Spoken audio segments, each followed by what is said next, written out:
É perante os colegas que faz sentido anunciar a candidatura a bastonário da Ordem dos Advogados.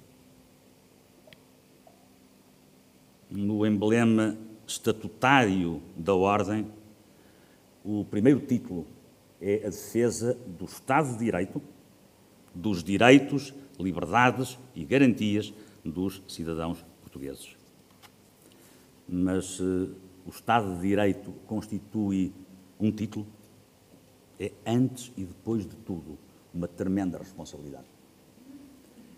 Quem fala em Estado de Direito fala em direitos humanos, que constituíram, nestes 34 anos que levo de profissão, o oriente e o alvo de toda uma militância cívica e profissional, que começou em 74, na Comissão da Extinção da PIDE, para fazer aí respeitar os direitos humanos, na circunstância, os direitos do Major Silva Paes, quando fui o instrutor no processo Humberto Delgado, do processo que lhe foi movido pelo homicídio do general. Foram respeitados, posso garanti-lo, os direitos de arguido do Major Silva Paes. E mais tarde, em 75, quando os poderes do tempo prenderam o conselheiro Veloso e o nosso colega José António Veloso, eu estive em Caxias nessa altura com eles e depois no Supremo Tribunal de Justiça, quando o conselheiro Veloso foi a perguntas, e depois na defesa de José António Veloso até ser liberto finalmente em outubro desse ano. Esse combate pelos direitos cívicos continua mais tarde, porque os direitos humanos, digo, não são apanágio nem privilégio de nenhum setor, não são de direita nem de esquerda, são rigorosamente iguais, como eu dizia ao tempo, os direitos do Sr. General Cousa da Riaga ou do Sr. Comandante Almada Contreiras. São rigorosamente os mesmos. Os direitos humanos não podem suportar nenhuma distinção. E foi por isso que na década de 80, tendo na bancada da defesa comigo o nosso querido Francisco Salgado Zenha, defendia um padre operário, o padre Manuel Crespo, no processo das FPs 25, que acabou absolvido em 3 instâncias. Foram os mesmos direitos humanos que me levaram, em representação do Presidente da República, a negociar com a parte chinesa os direitos humanos em Macau, numa regulamentação de que nos podemos orgulhar e que ficará a perdurar aí como herança portuguesa para os próximos 60 anos. Mas agora a trincheira é outra. Agora a trincheira é a Ordem dos Advogados. Porque nos anos que se avizinham, ou se revoluciona o desempenho da nossa profissão, ou é o Estado de Direito que fica em risco. É que sem advogados, e sem advogados de mérito profissional reconhecido, na expressão antiga, advogados respeitados, não há processo, nem há garantias, e mesmo é dizer, não há Estado de Direito. E por onde começa esta revolução?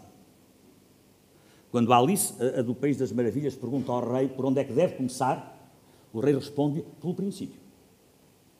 Nós também temos que começar pelo princípio, e o princípio da revolução na nossa profissão começa exatamente na formação. Porque nós só estamos instituídos em associação pública, é essa a nossa única razão de ser, porque temos na profissão e no Estado de Direito uma função reguladora. E não podemos olhar para o lado como se essa função não existisse. E temos que a cumprir, com os méritos e deméritos que comporta, com os cargos e levezas que sejam próprias.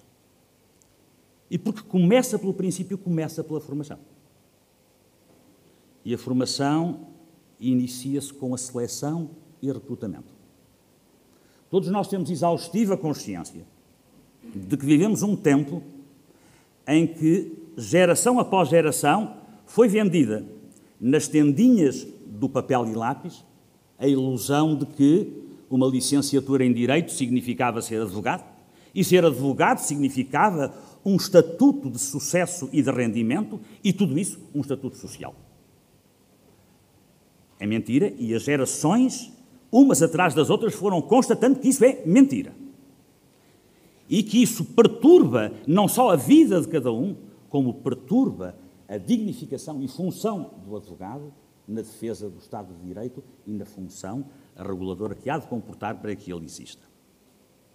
E, portanto, o escrutínio vai começar aí. A Ordem, se eu for bastonário, não vai prescindir, sem nenhuma distinção de escolas, mas não vai prescindir, de averiguar, à entrada, se existe ou não nos candidatos à advocacia nível suficiente de formação e informação jurídica para que possam ser admitidos na profissão.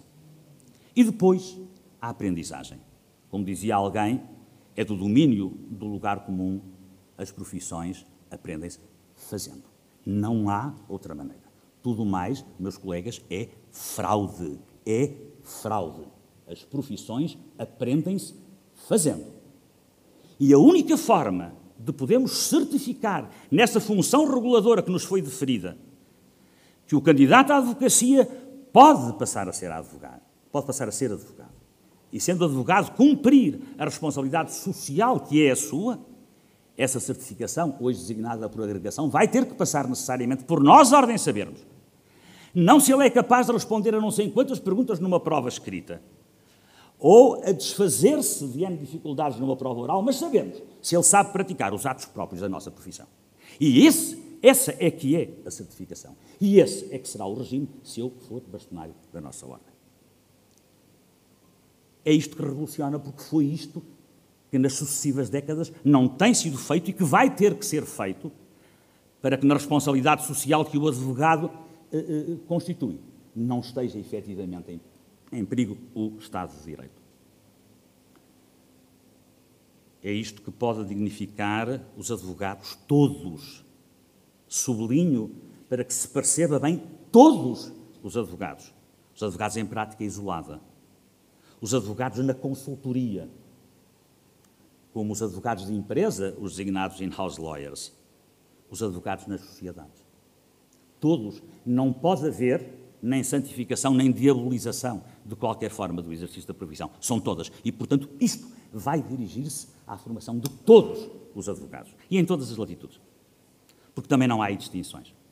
Seja o advogado de Melgaço, de Vinhais, de Almeida ou de Benavente, em Vila Viçosa ou em Portimão, que todos, nas cidades e na província, têm o seu lugar.